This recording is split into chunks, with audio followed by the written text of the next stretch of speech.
Right Ramachandra Rao గారు ఒక్కసారి అలానే హోల్డ్ లో బ్రేకింగ్ న్యూస్ అయితే అందుతోంది.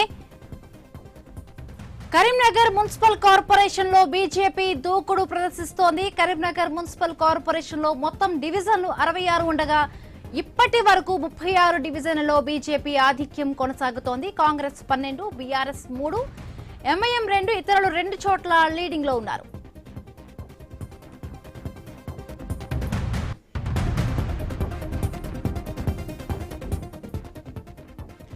కరీంనగర్ మున్సిపల్ కార్పొరేషన్ లో బీజేపీ దూకుడు ప్రదర్శిస్తోంది. కరీంనగర్ మున్సిపల్ కార్పొరేషన్ లో మొత్తం డివిజన్లు 66 ఉండగా ఇప్పటి వరకు 36 డివిజన్లలో బీజేపీ ఆధిక్యం కొనసాగుతోంది. కాంగ్రెస్ 12, బీఆర్ఎస్ 3, ఎంఐఎం 2, ఇతరులు 2 చోట్ల లీడింగ్ లో ఉన్నారు.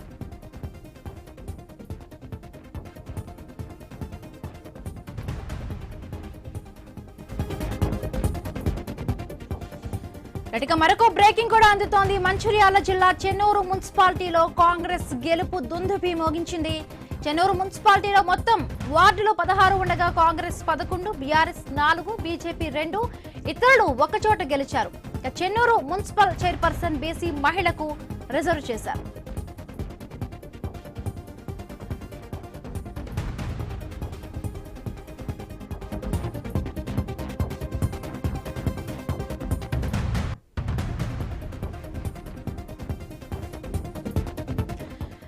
అదేవిధంగా సిరిసిల్ల మున్సిపాలిటీని కూడా బీఆర్ఎస్ గెలుచుకుంది. సిరిసిల్ల మున్సిపాలిటీలో మొత్తం వార్డులు 39 ఉంటే బీఆర్ఎస్ 27, కాంగ్రెస్ 6, బీజేపీ 5, ఇతరులు 1 చోట గెలుపును సాధించాయి. సిరిసిల్ల మున్సిపల్ చైర్పర్సన్ జనరల్ మహిళకు రిజర్వ్ చేశారు.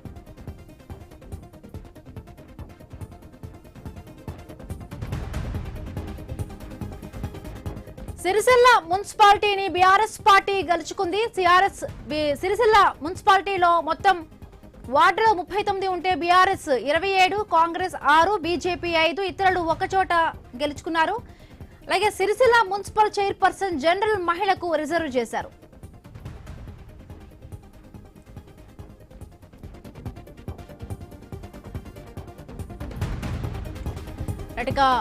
రంగారెడ్డి జిల్లా చేవెళ్ల మున్సిపాలిటీలో కాంగ్రెస్ గెలుపు బావుట ఎగరవేసింది. చేవెళ్ల మున్సిపాలిటీలో మొత్తం వార్డులు 18 ఉంటే కాంగ్రెస్ 11, బీఆర్ఎస్ 4, బీజేపీ 3 చోట్ల గెలిచాయి. చేవెళ్ల మున్సిపల్ చైర్పర్సన్ జనరల్ కు రిజర్వ్ చేశారు.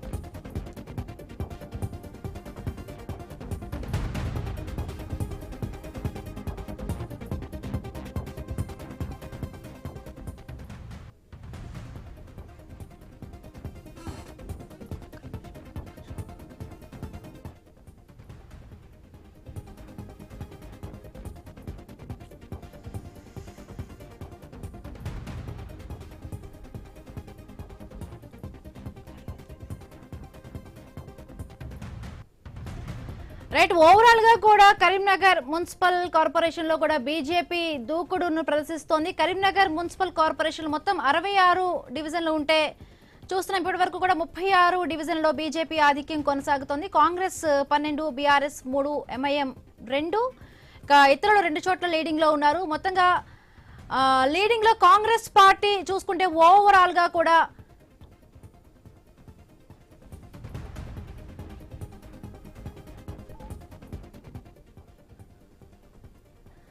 రామచంద్రరావు గారు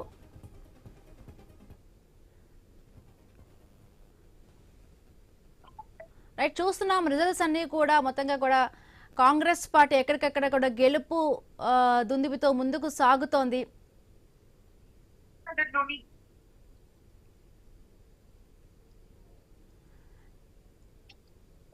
యాక్చువల్ గా ఇక్కడ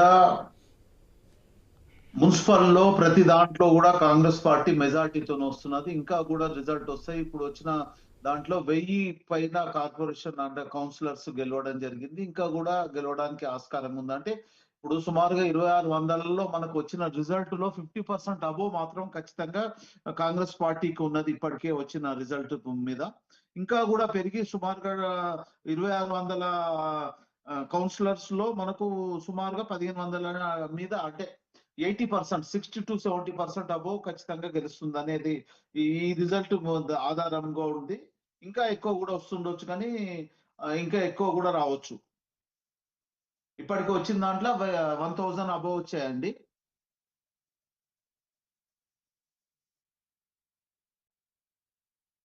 ఈ రిజల్ట్ ఇదే రకంగా ఉంటే సుమారుగా 1500 దాటిపోతాయి. దీంట్లో 500 బీఆర్ఎస్ కి వచ్చినాయి, బీజేపీకి 160, ఇతరులు 170. అంటే ఇండిపెండెంట్ కంటే తక్కువ వచ్చినాయి బీజేపీ వాళ్ళకు.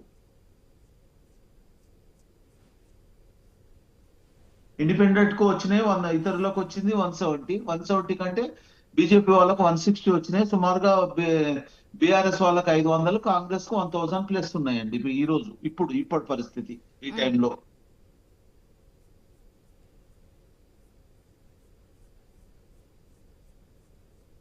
ఇంకా పెరుగుతుంటదండి, ఇంకా పెరుగుతుంటది. కాంగ్రెస్ పార్టీ ఈ కార్యకర్తలు అనుకోండి, నాయకులు, ఎమ్మెల్యేలు ప్రతి ఒక్కరు కూడా కష్టపడ్డారు. ఇంకా 2 సంవత్సరాలే టైం సరిపోయింది, అంటే 2 సంవత్సరాల్లో ఎంత చేయాలో అంత చేయడం జరిగింది. ఇంకా 3 సంవత్సరాలు ఉన్నాయి. ఇంకా 3 సంవత్సరాల్లో ఇంకా పట్టుదలతో సేవకులుగా ప్రతి ఒక్కరు కూడా కష్టపడి ఫ్యూచర్ లో 2028 వచ్చినా 29 వచ్చినా గానీ మళ్ళీ కాంగ్రెస్ పార్టీ అధికారంలో రావడానికి కృషి చేయడానికి కార్యకర్తలు, నాయకులు, ప్రజలు అందరు ముందున్నారండి. ప్రజల సహకారంతో ఇది పూర్తి బాధ్యతగా ఇంకా కష్టపడి ఈ కాంగ్రెస్ ప్రజాపాలనలో ప్రజలకు సంబంధించిన మౌలిక వసతుల కల్పనలో కావచ్చు, ప్రతి విషయంలో ముందుండి ప్రతి కార్యక్రమాన్ని కూడా డెవలప్మెంట్ కార్యక్రమంలో ముందుంటాము. ఆర్థికంగా ఉన్న ఇబ్బందులను కూడా అధిరోహించి భవిష్యత్తులో కాంగ్రెస్ పార్టీ ఇంకా ముందు ఉంటది. ప్రైవేట్ పెట్టుబడులను తీసుకురావడంలో కూడా ముందున్నాయి.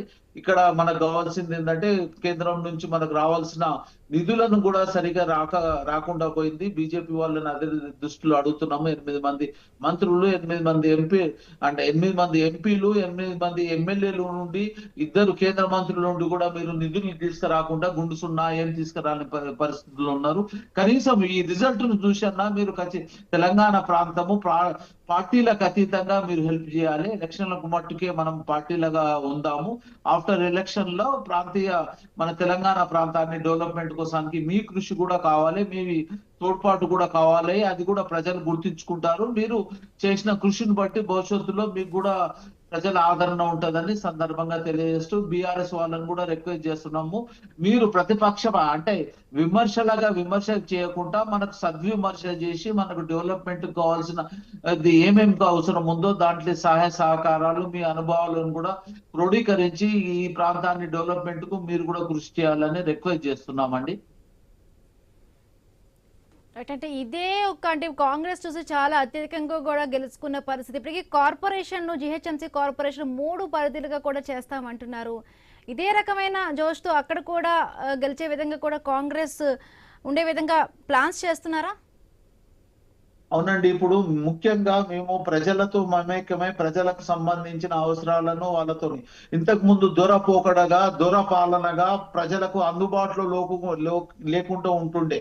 కేసీఆర్ గారు అనుకోండి, మంత్రులు అనుకోండి, ఒక కుటుంబ వ్యవస్థ లాగా వాళ్ళే కేటీఆర్, కేసీఆర్, హరీష్ రావు, సంతోష్ రావు, కవిత ఇట్లా ఉంటుండే. వాళ్ళ కుటుంబ కవిత మాట్లాడే మాటలకు, ఆమె అడిగే ప్రశ్నలకు జవాబు చెప్పలేని పరిస్థితిలో ఉన్నారు. వాళ్ళు ఆర్థికంగా డెవలప్ అయ్యారు కానీ ప్రజలతో సంబంధాలు పెట్టుకోలేకుండా పోయారు. పార్టీ అయినా కానీ వాళ్ళ నాయకులైనా కానీ. ఈ రోజు మాత్రం ఖచ్చితంగా చెప్తున్నాము, మేము 2023 తర్వాత వచ్చిన ప్రతి ఎలక్షన్ లో కాంగ్రెస్ పార్టీ మంచి రిజల్ట్ వస్తున్నది. భవిష్యత్తులో వచ్చే ఎంపీటీసీ, జెడ్పీటీసీ ఎలక్షన్ లో అనుకోండి, గ్రేటర్ హైదరాబాద్ సర్కిల్ లో ఉండే ఈ హైదరాబాద్ సంబంధించిన దాంట్లో కూడా ముందుంటాము. ఎందుకంటే ప్రజలతో మేము కలిసి ప్రజలకు సంబంధించిన విషయాల్లో ముందుంటున్నాము. ఖచ్చితంగా మాకు మంచి రిజల్ట్ వస్తుందని ఆశిస్తున్నాము. ఇదే రకంగా బీజేపీతో కూడా కొట్లాడి మనకు కావాల్సిన నిధులను తీసుకురావాల్సిన పరిస్థితి ఉంది. ఇంతకు ముందు బీజేపీ కొన్ని సీట్లు వచ్చినాయి కానీ వాళ్ళు ఇయ్యలేని పరిస్థితి. అంటే కేంద్ర ప్రభుత్వం నుంచి వచ్చే మనకు పర్సంటేజ్ వేరే రాష్ట్రానికి మన రాష్ట్రానికి ఏ రకంగా ఇబ్బందులు చేస్తుందో ప్రతి ఒక్కరు కూడా అవగతం అవుతున్నాయి. దాన్ని దృష్టిలో ఉంచుకొని కాంగ్రెస్ పార్టీకి ఖచ్చితంగా అంటే 60% అబౌట్ 60-70%, ఇప్పుడు ఊహించిన 80% వరకు కూడా రావచ్చు. ఎందుకంటే వాళ్ళ పరిస్థితిని చూసుకుంటుంటే ఇంత బీఆర్ఎస్, బీజేపీ రెండు ఒకటే నాణ్యానికి ఉన్న బొమ్మ బొరుసు లాగా ఉంటుంది అనేది ప్రజలు గమనిస్తున్నారు. దాన్ని దృష్టిలో ఉంచుకొని బీఆర్ఎస్ ను, బీజేపీని పక్కకు పెడుతున్నారు.